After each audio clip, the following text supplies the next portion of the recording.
An Indiana woman says she applied for unemployment and initially received it. That's despite not being at her full-time job long enough to build up a benefits base. She went through a series of part-time jobs, but none were enough to sustain her and her 3 children. Every time, unemployment would investigate, halting her payments. Now, as Joe Downs explained, she's being ordered to pay back all of the money that she got.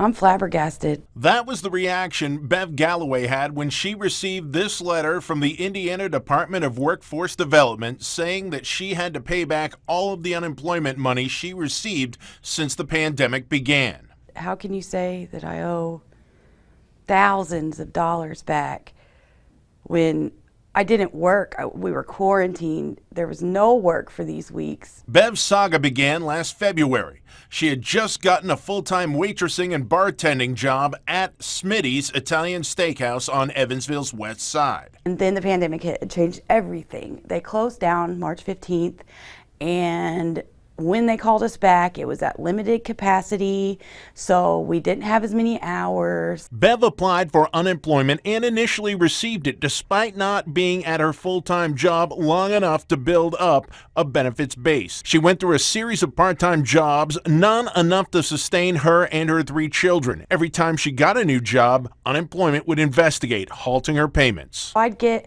1 or 2 weeks and then they'd flag me. And then for 2, 3, 4, 5, 6 weeks, I wouldn't get anything. And then I'd get a couple grand because that's what they owed me from the weeks they hadn't paid me. Those lump sums eventually amounted to $14,000. Every penny, Bev is now being told she needs to pay back, and she's in no position to do that. I'm a single mom of 3 kids. For 10 years now, I've been doing it by myself. It's not easy, but I've been doing it. We're so behind in rent. If they didn't have a moratorium on rent, they'd probably kick us out. Like most people in her situation, Bev has signed up for every public assistance program she's eligible for. However, in most cases, the social safety net is taxed to the breaking point due to the pandemic. I don't have very much of a Christmas without assistance, so when it didn't come through, we were kind of, we cried a lot. It's a big deal. Now the state of Indiana is sending more threatening letters saying they'll take her tax refund, a vital piece of Bev's financial puzzle. I called to try to make payment arrangements and said, I can't have you taking my taxes. That's what I use to catch up my bills. They said, well, your first payment would be $300 and something. And I'm like,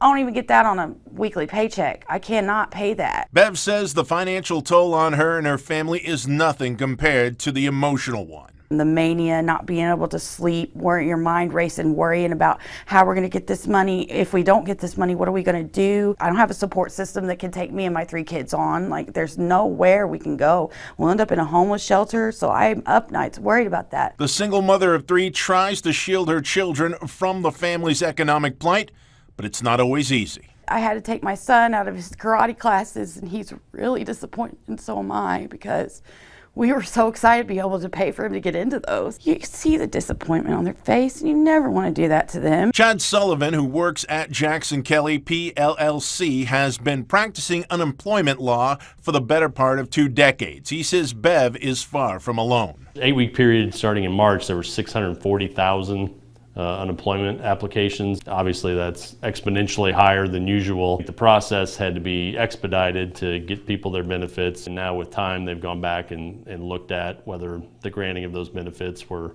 proper or not, and that's why I think you're seeing more of these clawbacks of overpayments than usual. There is an appeals process for overpayment. However, Sullivan says a waiver for people in Bev's dire economic straits could be a better option. If you're seeking waiver of the overpayment, under that process, one of the reasons is economic hardship. So in the cases you're talking about, it sounds like they might have a claim. Now, Bev is seeking that hardship waiver. However, the hope for a better tomorrow seems hard for this single mother of 3 to envision. When I look into the future, I feel stuck and scared, and I don't want to feel that way, and I want to find a way to get myself out of that.